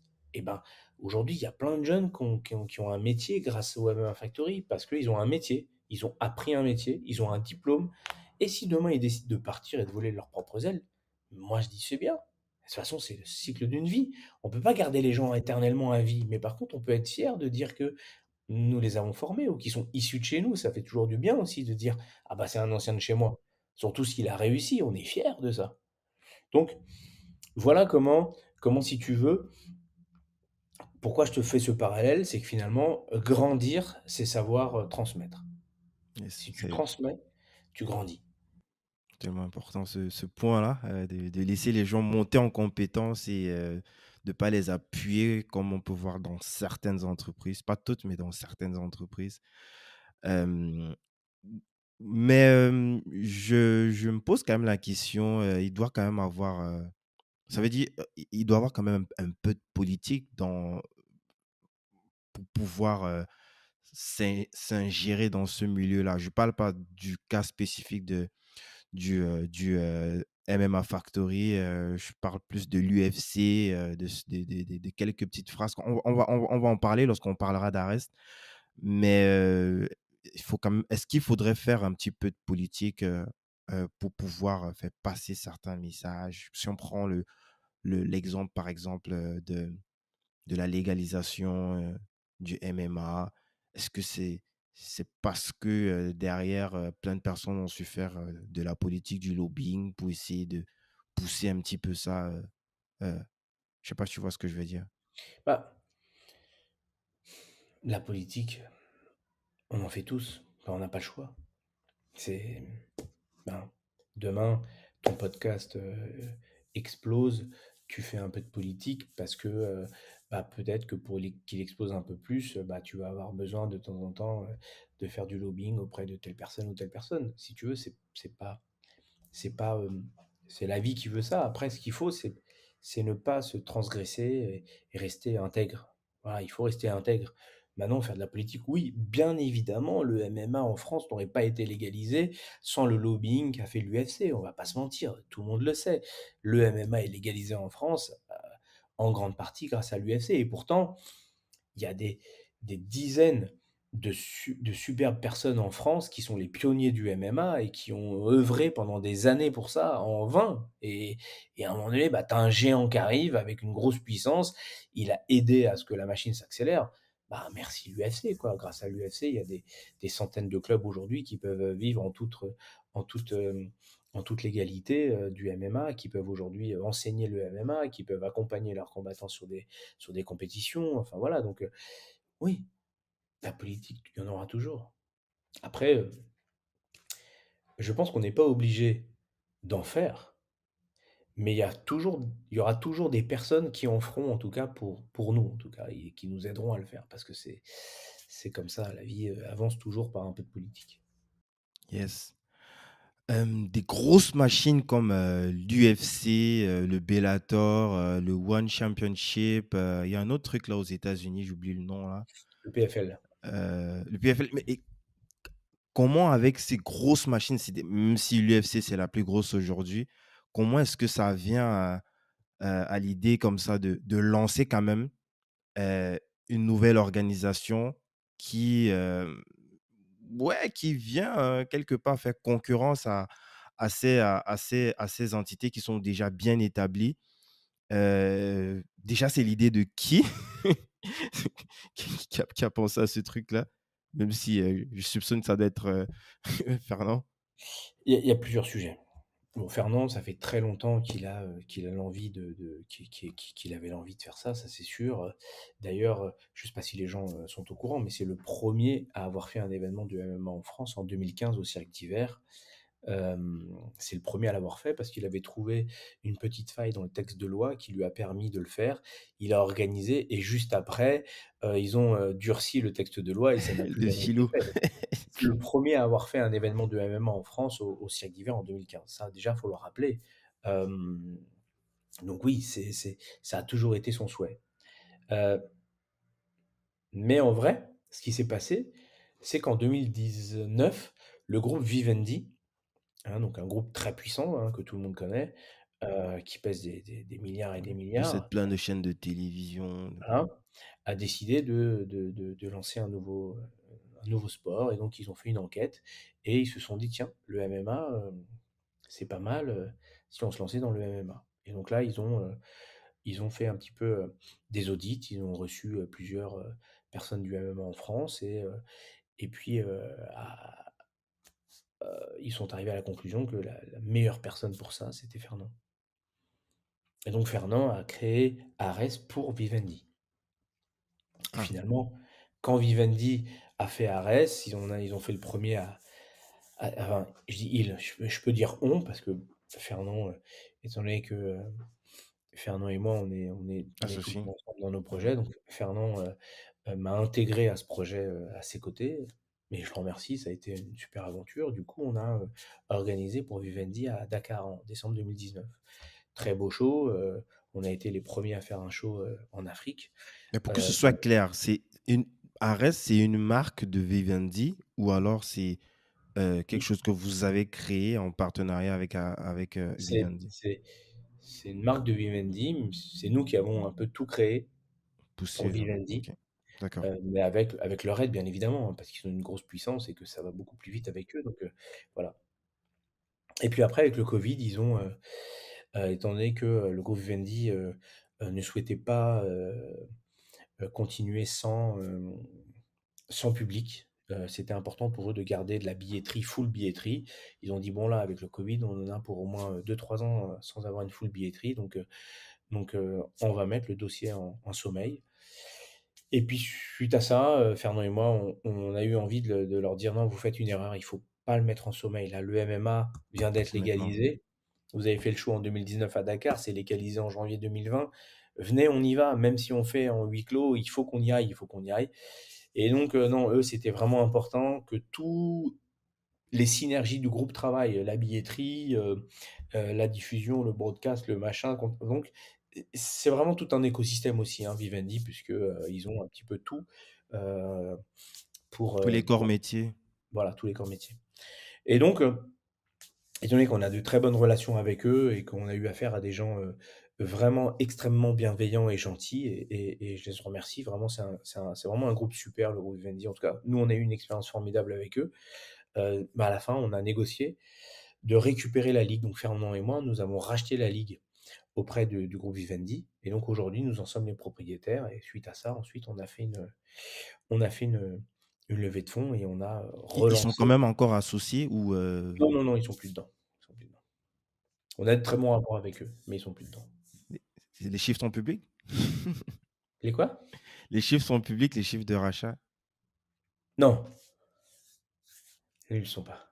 Bah, il y a quand même un ordre d'idée, en termes Non, je de pense que 0? la seule chose que je peux te dire, c'est que, Vivendi a été extrêmement, généreux envers nous. Même si c'est nous qui avons racheté, hein, mais généreux sur le prix parce que, conscient du travail qu'on avait fourni, conscient de tout ce qu'on a apporté, conscient quand même que nous avons constitué à la valeur de cette société, hein. Au final, la valeur de cette société, en vrai, si tu veux, c'est comme si on avait créé avec, Fernand, Arès, parce qu'on a quand même tout amené chez Vivendi. C'est-à-dire on leur a amené tout le savoir-faire. Voilà comment faut faire, voilà ça, ça, ça, ça, ça, on va faire comme ça, comme ça, comme ça. Donc en fait, on a tout amené. Eux, ils avaient, les fonds, et donc ça allait vite. Voilà. Mais en vrai, à part le nom, c'est eux qui l'ont vraiment choisi et déposé. Mais à part le nom, c'est nous qui avons tout apporté. Donc si tu veux, quand on a racheté, pour eux, ça a été un peu une évidence de dire: «Bah, ils ont tout créé pour nous, venez, on Ce leur sont fait les quand meilleurs même, acquéreurs. on leur fait quelque chose de voilà, ça sera les meilleurs hackers parce qu'on sait qu'ils vont en faire des choses bien et en même temps, hem, ils le méritent. Donc si tu veux, voilà, ça a été vraiment, vraiment un bon moment. Yes. Donc vous reprenez, la marque Ares, Fighting et du coup pour la levée de fonds, c'est vous avez effectué cela auprès de quelle, institution? Ce sont des fonds classiques qui investissent dans des Non, startups ou c'est sur des la business la sur angels? la levée de fonds, on a fait ça, ça a été un peu, friends and family, ça a été assez rapide. On a eu un OK, gros engouement et beaucoup de gens se sont manifestés, et ont cru en notre projet et on les en remercie vraiment et du coup, on a eu beaucoup, beaucoup, beaucoup de retours. yes, Donc ça a été plutôt friends and family. yes. Vous avez levé combien?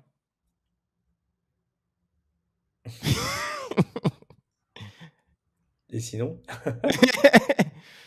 Vous avez levé combien entre 1 million et 10 millions? Là, quand même, c'est vague. on va dire qu'on est plus proche de la fourchette basse. OK, yes. Donc Mais après mais cette le je veux revenir sur un point tout à l'heure, mmh que tu as dit, sur lequel on n'a pas eu le temps de j'ai pas eu le temps de développer parce que tu es parti sur 2 points sur, qui a fondé Vivendi et par rapport à la concurrence, machin, machin. ouais, Ce qui est important de comprendre, c'est que on n'est pas concurrents avec l'UFC, avec le Bellator, un avec le peu One quand même. Championship. On n'est pas concurrents. Pour une simple et bonne raison, c'est que on n'est pas sur le même continent, on n'est pas sur le même fuseau horaire, on n'est pas dans le même pays. Oui, mais les combattants, Oui, ils viennent mais de partout. alors, si tu veux, rapport aux combattants, aujourd'hui, c'est pas vraiment un problème. Pourquoi? Si tu mets l'UFC en un et le Bellator en 2, où est-ce que l'UFC et le Bellator va chercher ses combattants? Ils vont pas les chercher en bas, ils vont les chercher à l'étage du dessous. L'étage du dessous, c'est le One, le Brave, maintenant Ares, le Cage Warrior. Ils vont les chercher ici. Donc si tu veux, eux, ils sont contents d'avoir un étage qui leur fournit des futurs champions et Mmh. après ils viennent piocher dedans. Donc aujourd'hui, on n'a pas de problème à se dire qu'on est l'étage du dessous. Moi aujourd'hui, je sais que j'ai pas la prétention d'être à la même hauteur que l'UFC ou le Bellator et d'ailleurs, on a d'excellents rapports avec l'UFC et l'UFC nous diffuse d'ailleurs nos broadcasts et l'UFC adore notre show parce que justement, on fait découvrir des jeunes talents, parce que justement, on fait un beau show et qu'ils peuvent venir piocher. Donc si tu veux, à chaque fois qu'ils viennent piocher chez nous, ça nous donne encore plus de lumière et d'exposition et donc ça nous fait grimper. Donc si tu veux, c'est pas très dérangeant. On n'est pas sur le même pays, on diffuse pas aux mêmes horaires. Eux, ils sont sur un horaire américain, nous on est sur un horaire français. Donc en vrai, l'UFC avait tout intérêt à ce qu'une grosse ligue se monte en France. C'était dans leur intérêt. Parce que Vous faites le taf pour eux, en fait. mais c'est exactement ça. Mais c'est exactement ça. Regarde, quand l'UFC organise aux États-Unis, ça leur coûte probablement 5 fois moins cher que quand ils viennent en France. Ils vont pas venir beaucoup en France. Parce que il faut déplacer 400 personnes. Ça va leur coûter combien? Il faut les loger, il faut les nourrir, il faut les machins, il faut organiser. Et puis l'UFC aujourd'hui, ils vont pas prendre le risque de déléguer, leur production à une production locale. Ils vont pas prendre le risque de déléguer, enfin, tu vois? Ils vont venir avec leur staff, donc ça va leur coûter une fortune quand ils vont venir. Donc en vrai de vrai, ils vont venir à Paris, je sais même pas s'ils vont être rentables. Ils sont là pour maintenir le L'image de marque. suprématie, pour maintenir leur image de marque, mais économiquement, bah, je dis pas qu'ils vont perdre de l'argent, mais tu vois ce que je veux dire? C'est pas l'événement le plus, enfin, tu vois? Ils font un événement, aux États-Unis, ils font venir plein de Français, ils sont diffusés en France, ils ont dépensé 4 fois moins, ils ont rentré, plus d'argent, tu vois ce que je veux dire? Donc par contre, comme il y a une très grosse fanbase en France, ils ont besoin de l'entretenir. Ils ont besoin que le MMA soit présent en France, ils ont besoin que les Français consomment du MMA, ils ont besoin que les gens aiment le MMA, donc pour ça, ils ont besoin d'une ligue. Et il leur faut une belle ligue, une grande ligue qui va, développer des nouveaux talents, qui va mettre en avant des jeunes combattants, qui va faire une belle production. Donc ils ont besoin. Donc oui, tu as 100 raison, on fait le taf pour eux. Mais ils l'ont fait pour nous. Grâce à eux, ils ont fait en sorte que le MMA soit légalisé. Donc, si tu veux, comme tu disais, c'est un peu la politique, mais c'est de la politique intelligente, c'est-à-dire qu'ils ont fait un bon lobbying pour que le MMA soit légalisé. Ensuite, maintenant, eh ben, ils sont contents qu'il y ait des organisations en France.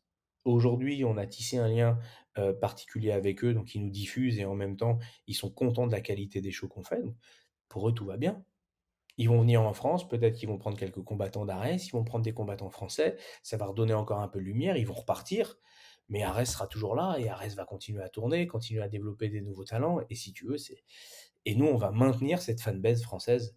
Donc ouais, c'est un travail un peu en commun. Donc il y a pas de si tu veux, pour en revenir, il y a pas de concurrence. La vraie concurrence en France va venir des organisations locales qui vont se monter en France, tu vois? Et qui vont, faire aussi bien que nous ou peut-être mieux, bah, chacun après c'est la loi de la concurrence, hein, tu vois? Il y a la concurrence, il y en a partout, hein. Tu as bien des boulangeries qui sont collées, bah, tu as l'une plus qu'à l'autre, à toi d'être le meilleur derrière. Après ça c'est la vie de la concurrence en France et partout.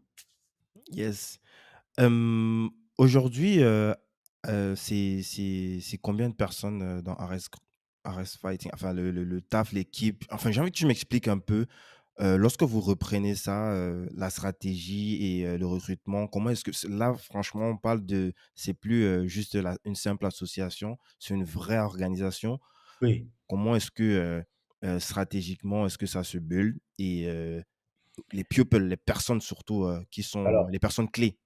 les il y a 4 personnes clés, il y a Fernand et moi, mais à côté de ça, on a 2 personnes, Camille et Guillaume qui sont, des anciens de chez Vivendi, qui nous ont suivis, qui ont aimé ce projet, qui, qui ont voulu vraiment, continuer dans ce projet et qui avaient une énorme expérience dans toute la partie opérationnelle, organisationnelle, donc pour nous, c'était vraiment essentiel qu'ils soient avec nous, donc on était assez contents qu'ils aient ce désir de nous rejoindre. Mmh.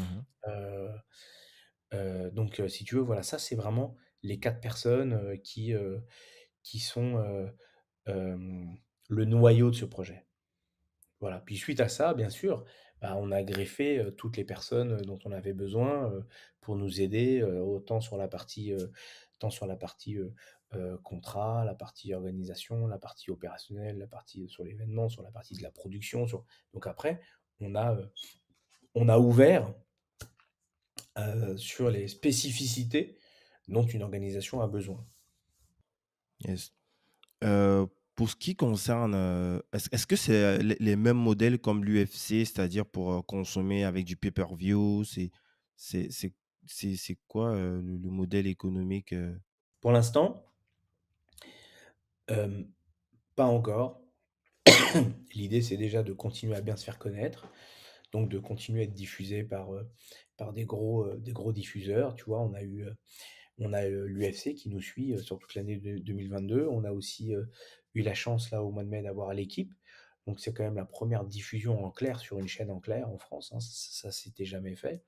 Je sais que, le Cage Warrior avait diffusé une fois sur, le M6 Play, mais là on était vraiment sur une chaîne de la TNT quoi, une chaîne que tu trouves en clair sur la 21. Donc si tu veux, ça a été une grande première. Donc voilà, aujourd'hui, on se fait, connaître, massivement, on assoit notre notoriété, on assoit notre légitimité et puis, on verra plus tard comment ça se passe. Si on décide de si finalement, ça dépendra des contrats entre, les contrats de droits télé ou est-ce qu'on choisira plutôt le pay-per-view? On avisera à ce moment-là, tu vois? Heu, Chaque les étape. choses changent et évoluent en fonction de ton évolution justement. Donc si tu veux, c'est très dur aujourd'hui de te dire, «C'est figé, ça sera comme ça et la stratégie sera comme ça». C'est plutôt, voilà, selon l'évolution, selon les opportunités et ben, on verra quelle est heu, la la meilleure direction à prendre. Est-ce que c'est encore une question bizarre. Est-ce qu'il y a un tour de table qui est encore prévu, une levée pour, davantage développer, des acquis actuels? Peut-être je Oui, reformule ma question. oui, oui, Qu'est-ce oui, que c'est vous a pas oui, ouais, oui, tout à fait, c'est en projet, c'est en projet, aujourd'hui, si tu veux, le si tu veux, le c'est pas une nécessité vitale, c'est plus, heu, ça brûle du une cash quand même, oui, forcément, non, surtout attention, je dis pas que ça brûle pas de cash. Je dis juste que c'est pas vital. C'est plus, dans un souhait d'accélérer le développement. C'est plus dans un souhait de d'aller, next step. On sait aujourd'hui, si demain on avait plus d'argent, on sait exactement quoi faire pour aller plus vite et plus fort. mmh. On a toutes les armes si tu veux, c'est juste qu'aujourd'hui, on peut pas on peut pas toutes les sortir. Parce que, voilà, ça nécessite un peu plus de sous. Donc oui, un deuxième tour n'est pas, heu va s'organiser, justement pour voir si, on accélère ou pas, les étapes. Voilà, c'est plus en prévision d'une accélération et d'un développement plus massif et plus rapide. Et le deuxième tour, ce serait pour, devenir quoi? Une licorne? Ce serait Écoute, c'est prématuré de parler de licorne, c'est vraiment prématuré. Mais ce qui est sûr, c'est que, on est une société française et qu'on ne cherche pas à détourner quoi que ce soit. Tout est fait, made in France. On paye, tout ce qu'il y a à payer, nos impôts, nos taxes, nos charges, oui, nos mais on a des TVA. licornes françaises, c'est pas péjoratif. Licorne, même si pour la plupart, elles vont lever de l'argent aux États-Unis, il y en a, des licornes franco-françaises, avec, un capital, une cap table qui est française, des investisseurs qui sont français. C'est ce que je te dis, nous aujourd'hui, on a ça, on est, franco-français. On va, et on verra si on a, la possibilité d'avoir, des fonds, quelle que soit leur provenance. Mais en tout cas, ce qui est sûr, c'est que, on restera, un produit français et puis pourquoi pas devenir une licorne. Pour l'instant, c'est un peu tôt, mais on va tout faire pour en tout cas. On travaille vraiment beaucoup. C'est-à-dire que, heu, c'est important parce que quand on réussit, on devient très, très vite la cible de beaucoup de détracteurs et c'est souvent, notre cas et c'est le cas de beaucoup de personnes. Hem, on critique beaucoup les gens qui réussissent parce qu'on parle d'eux et du coup, on les critique. Moi, je veux juste te dire une chose, c'est qu'on n'est pas parfait. Ça, c'est sûr, on l'est pas. On le sera pas. Mais par contre, on travaille énormément. Vraiment, on travaille beaucoup, beaucoup. Je nos équipes et nous et on travaille vraiment 7 jours sur 7. On ne s'arrête jamais. On ne on n'a pas de il y a pas de répit, quoi. On travaille énormément et et et c'est pour ça qu'il faut croire en ses rêves, il faut s'accrocher. On n'est pas encore, on n'a pas encore atteint une réussite. C'est encore très difficile, c'est pas facile. C'est, du travail, hebdomadaire, quotidien, je veux dire tous les jours, non-stop. Mais voilà, ne croyez pas que les choses sont faciles. Ne croyez pas que, enfin voilà, c'est beaucoup d'hommes et de femmes qui travaillent derrière, qui au détriment de beaucoup de choses, des fois de leur vie privée, c'est vraiment difficile. On fait ce qu'on peut, on fait au mieux, mais on le fait avec beaucoup de sincérité, beaucoup d'honnêteté et beaucoup de passion. Et voilà, faut le savoir quand même. Et il y a un point, Benjamin, que je voulais qu'on parle aussi, c'est les combattantes, en fait, les femmes. Et dans le RS, beh, il y a plein de petites pépites là. Je regardais, dernièrement, je crois que ça doit être l'avant-dernier ou le dernier, des profils en fait, comme quand tu as pas l'habitude, c'est un peu, ça peut être vraiment choquant. J'imagine pour vous, peut-être c'est normal, mais on parle pas assez, mais des combattantes, il y en a quand même qui, lorsque tu regardes au niveau de l'UFC, beh, elles peuvent bien, aller se frotter un petit peu à ce game-là, quoi. Et puis je voudrais que tu me parles un petit peu de ça et surtout comment est-ce que vous sourcez, ce type de profil qui n'est pas forcément l'ADN, de du MMA Factory, quoi. C'est plus Ça, des hommes. c'est ce qui fait partie de nos petites, je vais pas dire le mot secret, mais nos petites bottes secrètes. C'est-à-dire que, Fernand et moi et surtout Fernand, on essaie d'avoir une vision de l'avenir et du futur. Et bah, aujourd'hui, le foot féminin, ça commence à exploser. Le MMA féminin, ça marche. Ça marche parce que on a des femmes qui sont d'une bravoure incroyable, qui font la guerre dans Mais l'octogone, elles font font la peur, moi j'ai c'est peur. impressionnant. Elles sont d'un courage. Tu vois des fois des mecs, des Golgoth, et tu as des combats, un peu ennuyeux parce qu'ils se regardent et machin, et les nanas, c'est des guerrières. Font peur Et là, donc j'ai on fait vu, des combats. la dame, je sais plus comment elle s'appelle, qui est diabétique, elle a plein de trucs, mais c'est une guerrière, je sais plus comment elle s'appelle, je m'excuse vraiment Ça, on a de des son combats prénom. extrêmement engagés, on a des elle ne franchement, tu vu ça, elle s'économise pas, elle se donne. Et bah, on sait que petit à petit, c'est le futur. On sait aussi que, bah, ce sont ce sont des, des combattants, qui sont sourcés par les grosses organisations parce que aussi, voilà, ils ont besoin d'avoir des femmes. Donc voilà, c'est un créneau sur lequel on y attache une grande importance d'avoir de bonnes combattantes, féminines, et en même temps de mettre les femmes à l'honneur aussi parce que c'est important, elles le méritent. Yes. Vous coachez encore, toi ou Fernand? Bon, Fernand forcément pour son mais j'imagine juste pour, ces gros poulains, du Cyril ou, Aujourd'hui, si tu veux, on coach encore. Déjà parce que c'est aussi une de nos passions, qu'on aime ça. Deuxièmement parce que, c'est important aussi de montrer à toute la team qu'on les abandonne pas, tu sais? C'est pas, heu c'est pas, Arès et salut tout le monde, quoi. Ah ben bien, on a fait Arès, ciao les gars. Non, Arès existe aussi grâce au MMA Factory. Arès existe parce que on a, des combattants qui s'entraînent et qui s'entraînent et qui s'entraînent et qui s'entraînent, pour devenir des bons combattants. Et donc même on pioche quelques combattants du MMA Factory, on essaye de piocher dans toutes les équipes parce qu'on ne veut pas être assimilé, Arès MMA Factory, on veut être neutre.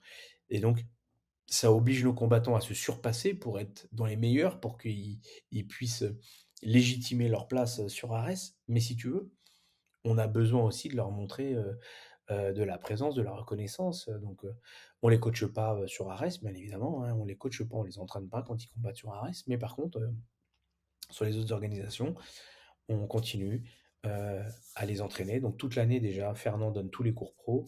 Moi, j'ai la chance d'animer aussi un cours, le lundi. Mais on fait grandir aussi tous nos coachs, comme je te disais tout à l'heure. ouais.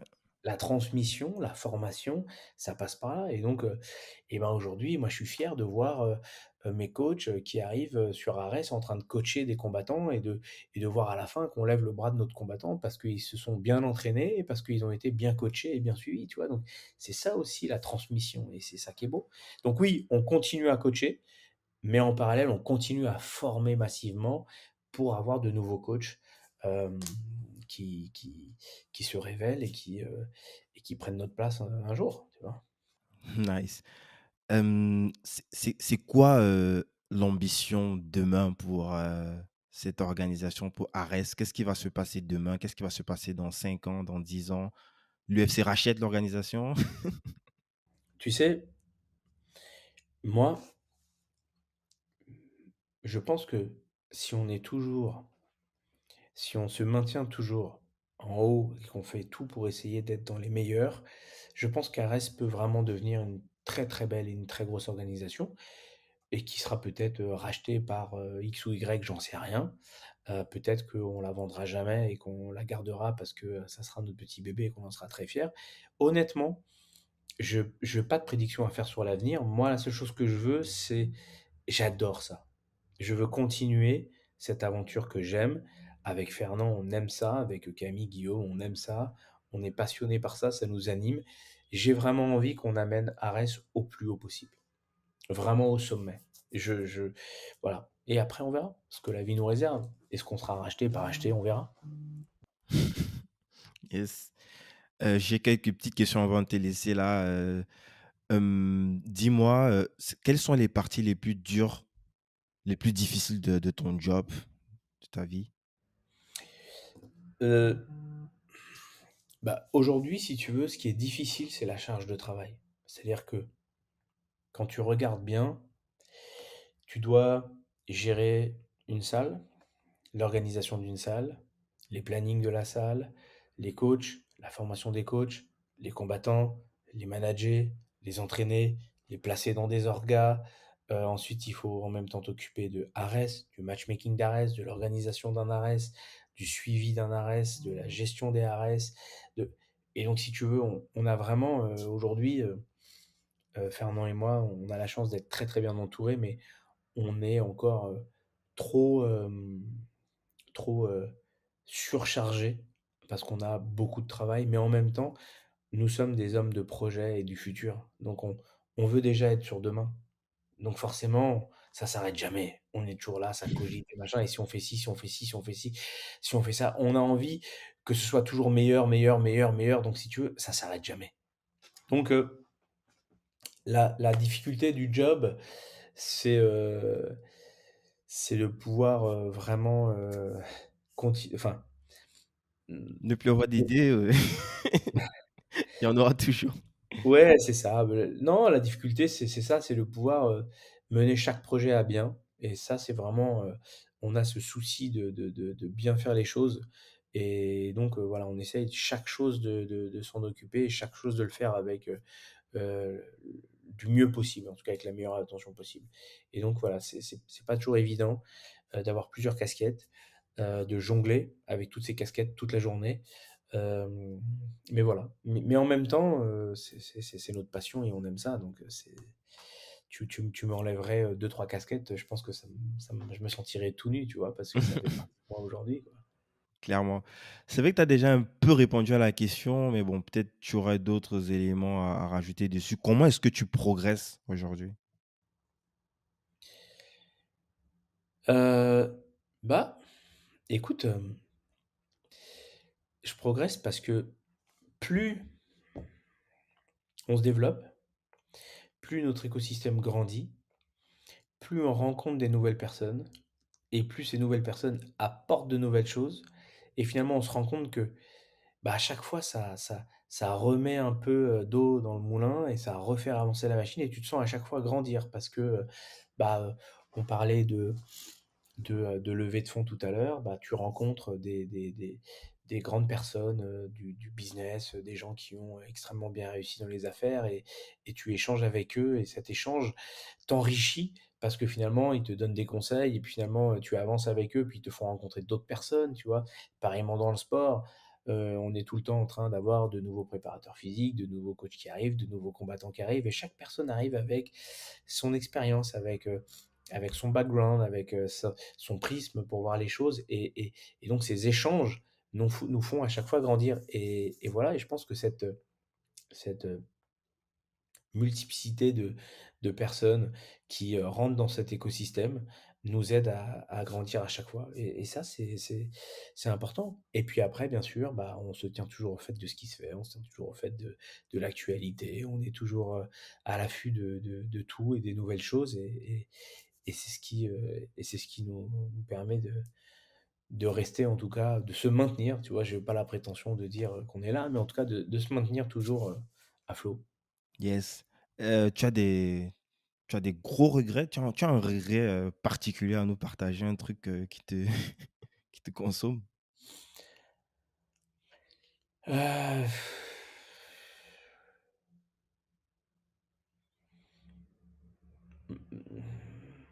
Bah, des regrets, on en a tous plein, tu vois? On a plein de petits regrets, plein de regrets, plein de choses, tu vois? Mais en vrai, ça va, pas trop, pas Ye trop. Pas j'ai pas un truc énorme, tu vois, à te balancer en te disant: «Ah, je regrette vraiment ça», tu vois? J'ai pas ça. Je pense que finalement, la vie est plutôt bien faite.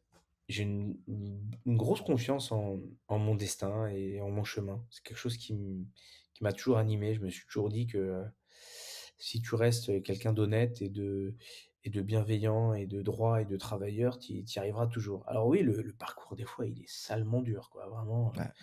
c'est pas facile, hein, tu vois? On en mange du caillou, hein, et c'est pas la fête, hem, mais c'est comme ça, on avance. Non, j'ai pas de gros, gros regrets. Franchement, j'ai pas de gros, gros, gros regrets. Voilà, c'est Yes. des petits pas méchants. C'est quoi ta plus grande fierté? Bah, je vais te faire une réponse, je vais te faire 2 réponses. Une réponse un peu banale et facile, mais ça reste la vérité. Ma plus grande Tes fierté, enfants? c'est mes 2 garçons. J'ai, heu, j'ai 2 petits garçons que tous les jours, me rendent fier parce que ils sont tellement fans de moi qu'en fait, j'ai l'impression de réussir ce que je fais. Ils ont Par quel âge? leur Ça castagne un peu, ou Ouais, ouais, ils ils ont ont 8 l'âge? ans et 6 ans, Ah OK. le petit de 6 ans, si tu veux, dimanche dernier, je le retrouve en train de faire, des workouts, dans l'entrée, il s'était mis, l'iPad et j'entendais le mec, il disait: «5, 4, 3, 2, 1, go!» Et là, il se met à faire des pompes, ensuite il se met à faire des burpees, ensuite il se met à faire des mountain climbers. Je dis: «Putain, le mec, il a 6 piges, il est déjà en train de se faire, se faire un WOD». Donc si tu veux, oui,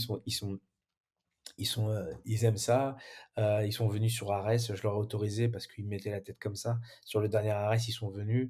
Bon, ils ont Nice. passé leur soirée à filmer les combattants qui rentrent, à essayer de les checker à chaque fois parce qu'ils étaient à l'entrée des Ouais, à combattants. l'entrée là, ouais. Et ils étaient comme des fous. Et si tu veux, voilà, ma fierté, c'est de me dire, je pense que je suis une bonne personne parce que mes enfants me regardent avec une adoration et et et vraiment, ils m'adulent, quoi. C'est vraiment ça en est, c'est vraiment beau, quoi. J'adore ça. Ils me regardent vraiment avec les yeux de, bah, mon père, c'est un monsieur, quoi. C'est un mec, bien, qui fait des bonnes choses. En même temps, c'est un sportif, il a les bonnes valeurs et c'est un peu le super-héros, tu vois? Donc j'en profite un peu. Bon, ils pensent que je suis un tueur à gages et que je suis baston et que je suis très fort. Après, il faut toujours laisser un peu les enfants dans leurs rêves, tu vois? Si je leur dis que papa, il se fait castagner 2 fois par semaine par les pros de la salle, je perds toute ma crédibilité. Donc j'avoue que je leur dis pas tout forcément, mais eux, voilà, c'est vraiment ma plus grande fierté parce qu'ils me quand, voilà, ils me laissent transparaître que je pense que je fais bien les choses. Mais sinon, mon autre fierté, c'est mon c'est mon caractère, c'est ma loyauté. Je suis très fier de ça. Je je pense qu'on pourra rarement dire de moi que j'ai fait un coup dans le dos à quiconque. Je suis extrêmement loyal. Si je te donne ma parole, c'est impossible que j'y déroge. Et même si je dois, sacrifier des choses, tu vois? Tu ne m'achèteras pas, tu pourras me donner, plein d'argent, je te tournerai pas le dos pour n'importe quelle somme d'argent. Je suis extrêmement loyal et bon, Fernand est pire que moi et c'est pour ça qu'on s'entend si bien, c'est que, hem, on s'est toujours dit l'un l'autre, on a tellement de loyauté l'un envers l'autre que personne ne pourra nous monter l'un contre l'autre parce qu'on sait exactement ce qu'on pense l'un de l'autre. Et je sais que si demain tu viens me dire: «Hey, il paraît que Fernand, il a dit que tu étais, machin, machin», je te croirai même pas. Parce que je sais que ce sera faux. Et donc si tu veux, cette loyauté, c'est vraiment une valeur dont je suis fier parce que, je sais que les gens peuvent vraiment compter sur moi. Je suis quelqu'un d'archi fiable. Et ça, c'est les valeurs qui se perdent aujourd'hui, j'ai l'impression et moi, je suis fier de cette valeur. Voilà. Ça, c'est une de mes fiertés. Ouais, j'ai beaucoup, beaucoup de défauts, hein, mais c'est une valeur que j'ai Yes, et voilà, j'en suis fier. yes. Benjamin, est-ce que tu aurais 3 bouquins à nous recommander? À part le bouquin de Fernand que j'ai commencé à lire là. Ah, le titre, ça m'échappe. Pourtant, j'ai commencé à lire. Attends, je check ça. Training Camp. Training Camp, donc Training Camp, ouais, c'est ce que je te que je disais. recommande fortement. Là, je viens de commencer et puis, ça castagne déjà dès les premières pages, donc on va mettre le lien en description. Et toi, tu aurais des trucs comme ça, 2 ou 3 bouquins à recommander peut-être? Hem, C'est open bar, hein, même si c'est dans, le métier, dans le sport, donc Bah, dans le sport, je vais pas me prononcer parce que je pense que c'est très personnel. Chacun a ses affinités, dans des bouquins du sport, chacun a à plutôt ses maîtres spirituels, donc à ses voies différentes, bon, donc forcément, hem, c'est pas, c'est peut-être pas assez objectif. Moi, j'aime bien j'aime bien me dire que, Ça peut être des polars aussi, hein, on est ouvert, on prend tout. moi, je sais que un bouquin qui m'avait marqué à l'époque quand j'étais jeune, c'était «L'Alchimiste» de Paulo Coelho parce que Ah ouais, c'est finalement, revenu au moins 3 fois sur ce podcast, l'alchimiste. mais tu sais pourquoi? Parce qu'en vrai, l'histoire, elle est géniale. La morale de cette histoire est super. Le gars, il passe sa vie à voyager, à faire le tour du monde pour chercher quelque chose et puis, en fait, à la fin, enfin, tu te rends compte que finalement c'était sous ses pieds, quoi. Tu vois? Et je trouve que c'est souvent ça, tu passes ta vie à chercher quelque chose, mais est-ce que vraiment tu regardes vraiment à côté de toi ce qui se passe et ce qu'il y a? Et souvent le bonheur est juste à côté et on est toujours en train de le regarder, d'aller le chercher, un peu partout.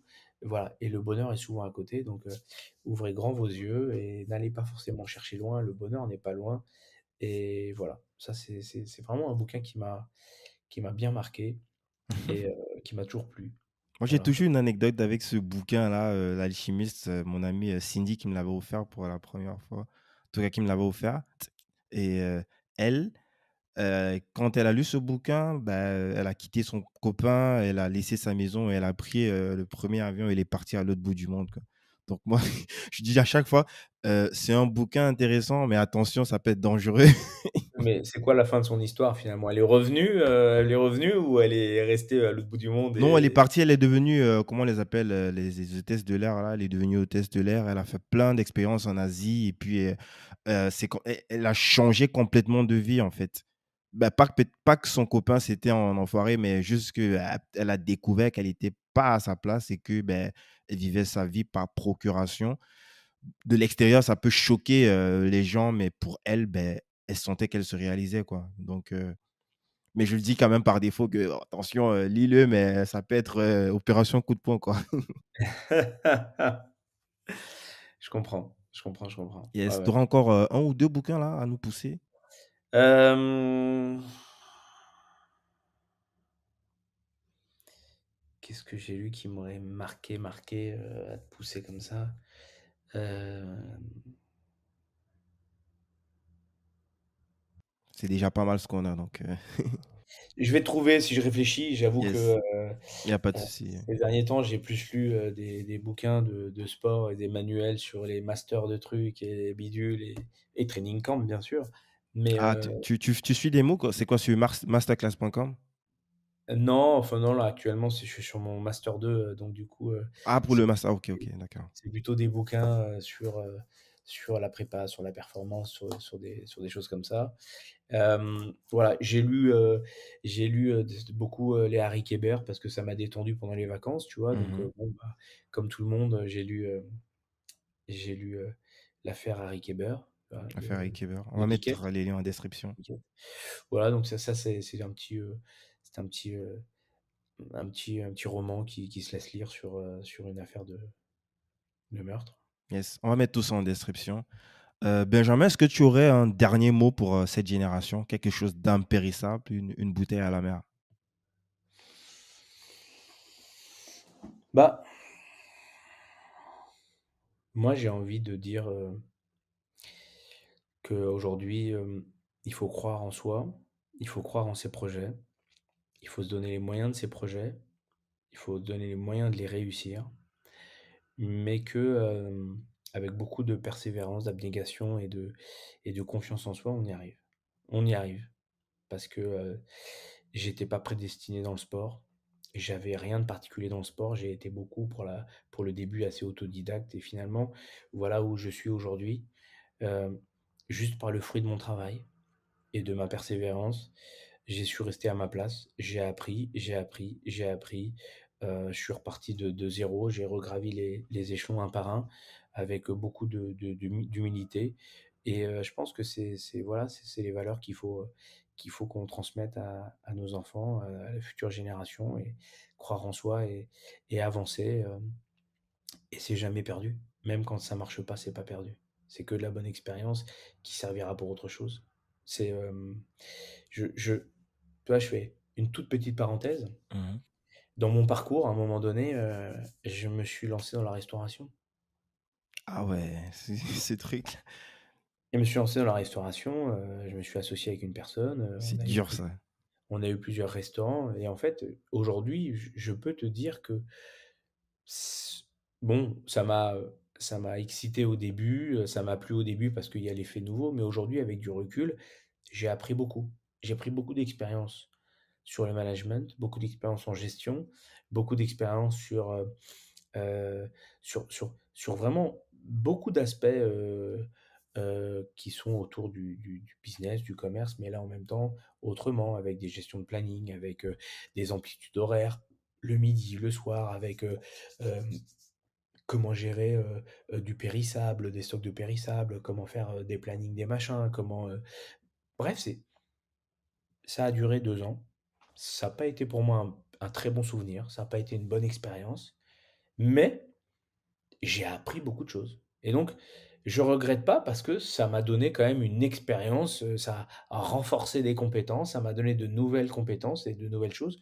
Donc voilà, si tu veux, c'est ça en fait, c'est se dire que rien n'est perdu. Il y a pas d'expérience perdue, même si ça a pas abouti, même si j'ai pas réussi dans la restauration, heu, j'ai, appris beaucoup et ça m'a, heu, ça m'a aidé, ça aide, voilà.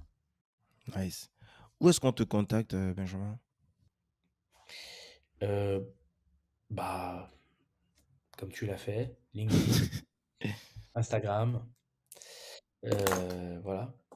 C'est je suis moins sur Facebook, mais Instagram, LinkedIn, ça marche bien. De toutes les façons, personne n'est plus sur Facebook, donc Bon, voilà, ça Écoute Benjamin, ce podcast s'appelle Débrouillard. C'est quoi pour toi un débrouillard? va.